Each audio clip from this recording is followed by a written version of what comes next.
Sir अभी जमीयत उलमाए हिंद की जानिब से आप 34वें इजलास कॉन्फ्रेंस में आए हुए हैं और ये जैसा कि है ये सभी धर्मों के लिए एक संविधान और धर्म बचाने के सम्मान की लड़ाई है। इस पर आप क्या कहेंगे? नहीं, अच्छी प्रयास है अगर ईमानदारी से हो तो। पर क्या संविधान वाकई में बचाने के लिए काम हो रहा है? मुझे तो कहीं भी नहीं लगता। कहीं भी अगर वाकई में संविधान बचाने के लिए काम होता तो लोग सड़क पर उतरते हैं। और इस देश का संविधान बचाने का अगर आज की तारीख में सबसे पहला सबसे जरूरी कोई काम है तो वो है ईवीएम मशीन को उखाड़ के फेंका जाए, खत्म किया जाए। लेकिन यहां भी या जितने भी इस देश में किसी भी माध्यम से आप सम्मेलन देख रहे हैं, ईवीएम की कोई बात कर नहीं रहा। और अब जो सरकार एक और षड्यंत्र कर रही है उसे अगर लोग नहीं समझेंगे तो 2024 में आप बीजेपी को आने से नहीं रोक पाएंगे और उसके बाद जो तबाही होगी वो लोगों की कल्पना से परे है। मैं उसका उदाहरण बताता हूं।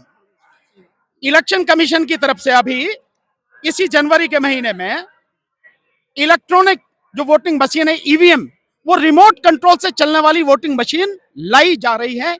इसका प्रदर्शन करना था। सारे विपक्षी दलों को या सभी दलों को बुलाया गया था, लेकिन दलों ने जाने से मना कर दिया। वो मशीन क्या है उसे समझने की जरूरत है। वो मशीन कहते हैं कि एक ही मशीन से 72 विधानसभा क्षेत्रों में चुनाव एक साथ कराया जा सकता है। और वो मशीन इसलिए लाई जा रही है कि भारत में ही जो अलग अलग प्रदेशों में लोग रह रहे हैं, जिन्हें प्रवासी मजदूर बोलते हैं, जिनके विषय में आपने सुना होगा जिस समय ये कोरोना का मामला चल रहा था, तो कोरोना से पहले यानी अब से 2 साल पहले इस देश में 18 करोड़ प्रवासी मजदूर थे।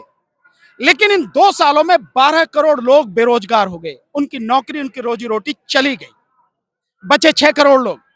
वो जो 6 करोड़ लोग हैं उनकी वोटों के लिए रिमोट कंट्रोल से चलने वाली वोटिंग मशीन लाई जा रही है। मतलब आपका कहना ये है? मैं जो बता रहा हूं वही मैं बता रहा हूं आपको। तो जो वो मशीन लाई जा रही है, मेरा एक बहुत छोटा सा सवाल और यहां जितने भी लोग हैं उनका भी ये सवाल होगा कि जिन 12 करोड़ लोगों की रोजी रोटी छिन गई, जिनकी नौकरी चली गई, रोजगार चला गया, सरकार को उनके रोजगार की चिंता होनी चाहिए या 6 करोड़ लोगों की वोट की चिंता होनी चाहिए? पहली चिंता क्या है? रोजी रोटी की। उसकी चिंता नहीं है, 6 करोड़ वोटों की चिंता है। जब हमारी आंखों के सामने वोटों में घालमेल हो रहा है, गड़बड़ी हो रही है, ईवीएम के माध्यम से बेईमानी हो रही है, तो जो 1000 किलोमीटर दूर से 2000, 3000 या 4000 किलोमीटर से वोट डाल रहा है, हमें क्या पता कौन डाल रहा है वोट? क्या गड़बड़ी नहीं होगी? ये इसीलिए है कि मोदी सरकार को यह मालूम है कि 2024 का चुनाव उसके लिए जीतना बड़ा मुश्किल है। इसलिए 6 करोड़ जो वोट हैं प्रवासी मजदूरों की, उन पर उसकी नजर है कि किसी तरह से उन 6 करोड़ वोटों का घपला किया जाए। और अगर इलेक्शन कमीशन के माध्यम से सरकार इसमें सफल हो गई और ये रिमोट कंट्रोल से चलने वाली वोटिंग मशीन आ गई, तो 2009 में अभी जो 9 राज्यों में चुनाव होगा इस साल और अगले साल जो लोकसभा चुनाव होगा उसमें उसका इस्तेमाल होगा और फिर आप बीजेपी को नहीं रोक पाएंगे। और बीजेपी यही बेईमानी करके सरकार में आना चाहती है पहले। इसलिए मैं कहता हूं कि आप ये आपको जितने भी सम्मेलन करने हैं आप कीजिए, लेकिन ईवीएम को पहले मुद्दा बनाइए। मैंने किसान आंदोलन में भी पहले दिन कहा था कि ईवीएम को मुद्दा बनाओ आप, क्योंकि कानून बड़ी दिक्कत नहीं, बड़ी दिक्कत है वो सरकार जो ये कानून लाती है। जब तक उस सरकार को उखाड़ के नहीं फेंकोगे, उसका इंतजाम नहीं करोगे, इन कानूनों के या किसी के विषय में विरोध करने का बहुत ज्यादा फायदा होगा नहीं। और अभी भी जो यहाँ सारी बातें हो रही हैं, इनमें से यहाँ किसी ने बोला है, ये जितने भी लोग हैं, क्या बोला है कि सरकार ने देश की हालत क्या कर दी? 27 करोड़ लोग बेरोजगार। अगर देश में विकास हो रहा है तो देश में करोड़पति अरबपति लोग, 10 लाख लोग इन पिछले 8 साल में देश छोड़ के भाग गए। उन्होंने विदेशों की नागरिकता ले ली। क्यों? अगर विकास हो रहा तो उन्हें यही रहना चाहिए था। मतलब साफ है कि विकास नहीं, देश का विनाश हो रहा है, इसलिए वो अपनी जान बचा के भाग गए कि भैया दुनिया में कहीं भी जाके बच जाएंगे, कम से कम जिंदा तो रहेंगे, व्यापार करेंगे। 7.5-8 लाख बच्चे हर साल अब यहाँ से पढ़ने जा रहे हैं विदेशों में। क्यों जा रहे हैं? अगर यहाँ की शिक्षा व्यवस्था बढ़िया है। इसका मतलब यह है कि देश में तबाही के अलावा कुछ नहीं है और इस तबाही को रोकना हम सबकी जिम्मेदारी है। हम ऐसे सम्मेलनों में भागने बहुत अच्छी बात है, लेकिन अपना दिमाग खोल के इन चीजों को समझे कि हो क्या रहा है। अगर उसे नहीं समझेंगे और सही बात पर प्रहार नहीं करेंगे तो हमें कुछ भी हासिल होने वाला नहीं है, हमारी तबाही को कोई रोक नहीं पाएगा। इसलिए पहला मुद्दा संविधान को बचाने के लिए ईवीएम को हटाना होना चाहिए, और दूसरा इस देश के हर नागरिक का कर्तव्य होना चाहिए किसी भी तरह से 2024 के चुनाव में बीजेपी को, मोदी सरकार को उखाड़ के फेंका जाए अगर देश को बचाना है तो। सर जैसे अभी इतनी बड़ी तादाद में लोग इकट्ठा हुए हैं जमीयत उलमा हिंद की जानिब से, इन्हीं के बारे में आरएसएस के प्रमुख मौलाना भागवत ने कहा था कि अगर मुसलमानों को हिंदुस्तान में पहले दर्जे की नहीं दूसरे दर्जे की मोहन भागवत का बाप का देश है क्या? किसका देश है? मोहन भागवत को अपने गिरेबान में झांक के देखना चाहिए कि तेरे बुजुर्ग भी यहाँ से नहीं, वहां से आए थे मध्य एशिया से। विदेशी तो पहले तू है, मुस्लिम तो यहाँ आए तो यही रह रहे हैं, और सब कुछ उन्होंने यही के लिए किया। और इस देश का इतिहास इस बात का गवाह है, देश दुनिया जानती है कि मुसलमानों ने इस देश की आजादी के लिए, इस देश के लिए जो कुर्बानियां दी हैं दूसरी किसी भी जमात ने नहीं दी हैं, जितनी मुसलमानों ने दी हैं। तो वो होता कौन है कहने वाला? वो तुम देश में, ये देश सभी का है, भागवत का भी है, हम सबका भी है, मुसलमानों का भी है, हिंदुओं का भी है, बौद्ध, जैन, सिख, पारसियों का भी है, ईसाइयों का भी है, सभी का। लेकिन आप धर्म विशेष के विषय में नफरत फैलाएंगे, इसे बर्दाश्त कोई नहीं करेगा, चलने भी नहीं दी जाएगी। सर एक चीज और, आप सुप्रीम कोर्ट के अधिवक्ता हैं, अभी जैसे आपने 2024 के लोकसभा के सिलसिले में बात की, बीजेपी की रणनीति के बारे में बात की, अभी जो नया पार्लियामेंट बना है उसमें डबल कर दी गई पुराने।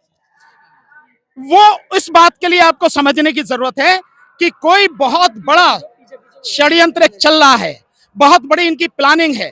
आपकी इस बात को मैं इससे भी बता देता हूं, लोगों को मालूम नहीं, आम जनता को। इन्होंने तकरीबन 1500 कानून खत्म कर दिए हैं, और लगभग हजारों की संख्या में जो कानून है वो लॉ मिनिस्ट्री के सामने है, जिन्हें ये खत्म करने की बात कर रहे हैं। क्यों जरूरत पड़ी आपको इन कानूनों को खत्म करने की? इसका मतलब यह है कि दिमाग में कोई खुरापात चल रही है, और इसीलिए संसद ये बनाई गई है।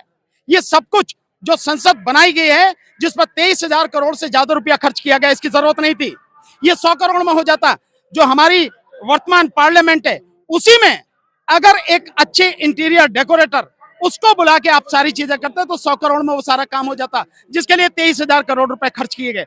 लेकिन बात ये नहीं है, दिमाग में कुछ और चल रहा है, हमें उसे समझने की और उसे पढ़ने की जरूरत है। और उसका यह है, जैसे मैंने अभी ईवीएम के विषय में बताया, कि किसी भी हालत में ये 2024 का चुनाव, चाहे इन्हें कुछ भी करना पड़े, वो जीत के आने की इनकी पूरी प्लानिंग है, ताकि 2025 में जो हिंदू राष्ट्र की घोषणा की बात है उसे पूरा कर सकें। और इसे लोगों को मजाक नहीं समझना चाहिए, इसे बहुत गंभीरता से लेना चाहिए। जो सारी चीजें हो रही हैं वो बड़ी एक रणनीति के साथ हो रही हैं, और लगातार वो चल रहे हैं, उस पर वो काम कर रहे हैं। समझना जनता को है, लोगों को समझना है कि हमें कैसे इनको रोकें। अगर नहीं रोका गया तो आप लिख लेना, 2024 के चुनाव के 1 साल के अंदर अंदर वो जो चाहते हैं वो हो जाएगा। और बाकी जो सारे लोग हैं जिन्हें वो मोहन भागवत कह रहा, 2 नंबर दर्जे के जो नागरिकता की बात कर रहा, केवल मुसलमान नहीं है, मुसलमानों को तो सामने रखा गया। मुसलमान, SC, ST, OBC, इस देश के लगभग 110 से 120 करोड़ लोगों को गुलाम बनाने की पूरी साजिश है। ये है स्थिति। सर ऐसा भी है कि अभी जैसे आपने कहा दूसरे दर्जे की श्रेणी वाली बात आ गई है, अभी जैसे अक़लियतों का जो है माइनॉरिटीज़ का, सबका साथ सबका विकास, एक हाथ में कुरान, एक हाथ में साइंस, लैपटॉप, ये सारी चीज़ें स्लोगन से लगते रहते हैं। लेकिन अभी कहीं ना कहीं अक़लियतों का जो स्कॉलरशिप है वो रोक दिया गया, इसकी मंशा क्या है? केवल आप स्कॉलरशिप की बात कर रहे हैं, मैं तो ये भी कह रहा हूं कि अक़लियतों का जब देश आजाद हुआ था 50% के लगभग भागीदारी थी, उससे ज्यादा ही थी देश के शासन प्रशासन में। आज वो 1.5% क्यों रह गई? बीजेपी बताए, मोदी सरकार ये बताए कि इस 1.5% को बढ़ाकर जितनी उनकी आबादी है कम से कम उतना तक पहुंचाने के लिए क्या काम किया। और जो पार्टी, जो सरकार एक टिकट नहीं दे सकती विधानसभा का, लोकसभा का, वो अक़लियतों के लिए काम करेगी? ये यही बेईमानी है, मतलब जो सामने नजर आ रही है। आप इसकी बात करो, बताओ तुमने उनके एजुकेशन के लिए क्या काम किया? आप बताओ ना, कोई काम नहीं है। ना एजुकेशन के लिए है, ना उनके रोजगार के लिए है, ना उन पर होने वाले हमलों के लिए है। जितने भी लोगों ने मॉब लिंचिंग की, क्या प्रधानमंत्री ने उनके खिलाफ कुछ कहा? क्या उन लोगों को सजा हुई? क्या मुकदमे हुए उनके खिलाफ?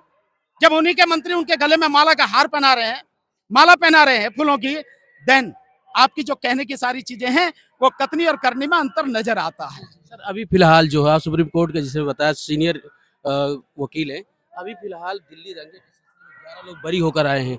उसका मतलब जो लोग वहाँ पे उम्रें काटी है, जिसके उसके गार्जियन जो परेशान हुए, उसका जिम्मेदार निश्चित रूप से दिल्ली पुलिस और सरकार जिम्मेदार है। और मैं ये मानता हूं कि कोर्ट को न केवल ये, पहले भी, इससे पहले 3 लोगों की जमानत देते हुए हाईकोर्ट ने भी कहा था कि इनके खिलाफ कुछ नहीं है। आप इसको समझने की कोशिश कीजिए कि पूरी तहकीकात हो गई, पूरी उसमें इन्वेस्टिगेशन हो गई, उसके बाद में कोर्ट में, हाई कोर्ट में बेल पर आर्गुमेंट हुआ। मतलब यह है कि जिस समय आर्गुमेंट हुआ उस समय पूरी फाइल थी, और पूरी फाइल पर आर्गुमेंट होने के बाद में कोर्ट ये कहती है कि इन तीनों के खिलाफ कुछ भी नहीं है, इनको झूठा फंसाया गया है। मेरा यही एक सवाल है हाई कोर्ट से, तो जब आप ये कह रहे हैं कि झूठा फंसाया गया, इनके खिलाफ कुछ नहीं है, तो जिन पुलिस अधिकारियों ने, जिन लोगों ने इनके खिलाफ एफआईआर करी, इन्हें अरेस्ट किया और इन्हें 2 साल से जेल में सड़ा रखा, उनके खिलाफ आपने कार्रवाई क्यों नहीं करी? हाईकोर्ट को तो पूरी पावर है, आप उनके खिलाफ मुकदमा करते, उनको अरेस्ट करवाते और फिर उनके खिलाफ जो मुकदमा चलवाते। किया? नहीं किया। अभी 11 लोगों के खिलाफ श्री अरुण कुमार जी जज साहब जो वहां पे आपके साकेत कोर्ट में, उन्होंने उनको बरी किया और उन्होंने भी यही कहा है कि पुलिस ने इनको बलि का बकरा बनाया। सही बात है, आप ये कह रहे हैं तो आप ये भी कहिए ना, ये भी लिखिए ना कि भैया ये जो पुलिस वाले जिन्होंने इन्हें बलि का बकरा बनाया, इनके खिलाफ भी एफआईआर होकर, क्योंकि झूठी एफआईआर करी, झूठा इन्हें गिरफ्तार किया, एफआईआर होकर इनके खिलाफ मुकदमा चले और इनको भी जेल भेजा जाए। अब करो ना ये काम, तो आधा काम क्यों कर रहे भाई? पूरा करो काम आप।